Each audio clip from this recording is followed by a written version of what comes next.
Welcome back to the Politbureau. We continue our conversation with political analysts Xolani Dube and Bugani Mngoma on how the national leadership now of the ANC has handled matters here in KwaZulu-Natal. Bob Dube, Bob Mngoma has already spoken about how the national leadership of the ANC, or has hinted at least, on how the ANC leadership at national level is handling matters down here.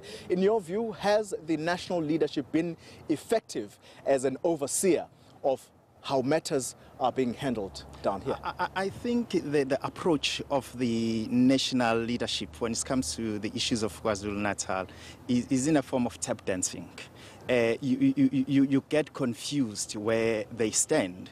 As I have said it before, our current president he is more concerned being a man of goodwill and forgetting that being a man of goodwill is always in contradiction with being a real practical politician, because what does it need to do? Look, you have to understand, Clody, that a saint once was a sinner.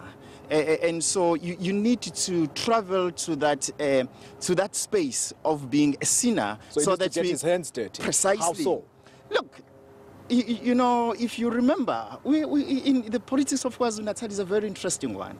Remember that on the verge of 1994 elections, the IFP, we have someone who's almost similar to Jacob Zuma in the media narrative, who held this province at ransom, and by the name of Chief Mangosuthu Buthelezi, where certain concessions were agreed upon, and then thereafter there was kind of saying now we can go to the national election. And so I think we are in that kind of a dilemma again, where the national leadership of the ANC must come down to the province and have kind of a comradely discussion with the element who are really key players in our province. Because if you are not going to do that, trust me, the ANC is going to lose the election in this province, and that will naturally or automatically affect its national toll in terms of election outcomes. Mr. Mngoma, others are going to argue against this point that Mr. Dube is making, that the ANC national leadership has not been involved here. The president of the ANC has come down and actually spoken very tough on the issue of political killings. The national leaders of the ANC are down here. But here's a question that I want you to answer for me. Can the ANC at national level intervene effectively if you have people like Begekele, who are being accused, by the way, of sowing divisions here? And while you answer that question, I also would like you to link it to his role as National Minister of Police in as far as the fight to stem political killings is concerned. Yeah, I think what I agree with my colleague here, that I think the approach should be a bit different when you deal with KZN. Not because KZN is special, but remember, membership-wise, KZN is the biggest province for the ANC. That's one.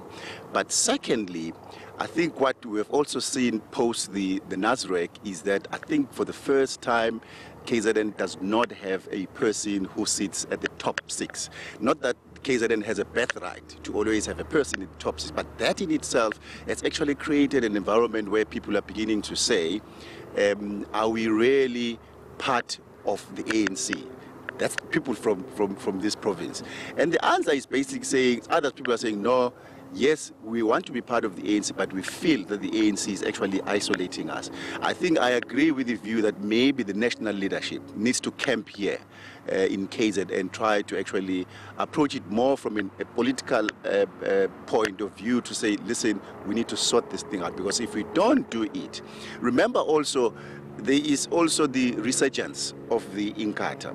Inkatha was actually becoming more in disarray. However, if you look at the 2016 local government election, they were able to get more municipalities. And in fact, in a number of by-elections, particularly in the rural areas, Inkatha has actually been able to be coming back. So the ANC cannot afford to have a situation, particularly from a leadership point of view, where they have leadership that is not democratic. So I'm of the view that national needs to come and camp here and actually make sure that they sort this thing out before the end of this year. Otherwise, it's going to be a challenge for the ANC. Mr. Dube, I want you to answer the question that Mr. Mngoma has not answered here.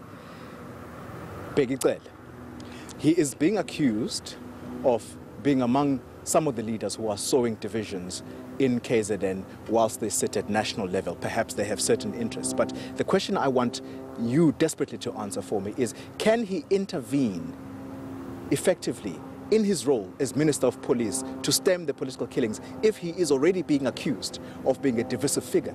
Look, that's the challenge that is facing ANC when it appoints ministers, because these ministers that they appoint are the same guys who lead particular factions within the ANC. And so if you look, the history of Bheki is not an admirable one within the ANC. If you start from the way back to Thabo Mbeki and going to also to Nasrec, you will see that he is a person to a certain extent who pronounce his position. And so now it makes kind of a very problematic to have a non-partisan minister who is supposed to go out there and protect the citizen of the country. But this minister, within a month back, he was promoting throwing stone to other citizens that he is supposed to protect. And so I think that's the dilemma that the ANC is facing. And so,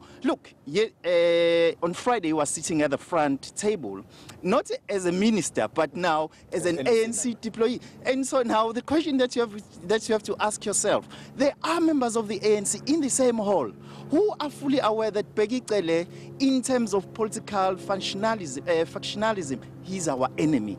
Are they going to trust him when he's wearing the hat of being a minister? That's the biggest question that you have to ask ourselves. And so people like him, I think for the sake of progress in our province, they need to be excused so that this province can have a proper dialogue and a proper discussion around the issues of unity. Just like Ubabuzo Mkhize have done. You know, you have disappeared in this province because he was seen as one contributor to the division, but now we have Bheki who's still staying behind, and what his role is becoming very suspicious. All right, gentlemen, I must thank you for your time. Unfortunately, we are out of time. Xolani Dube and Bugani Mngoma, thanks indeed for having joined us this morning. Well, that brings us to the end of this week's show. Join us again next Sunday. The Politbureau is adjourned.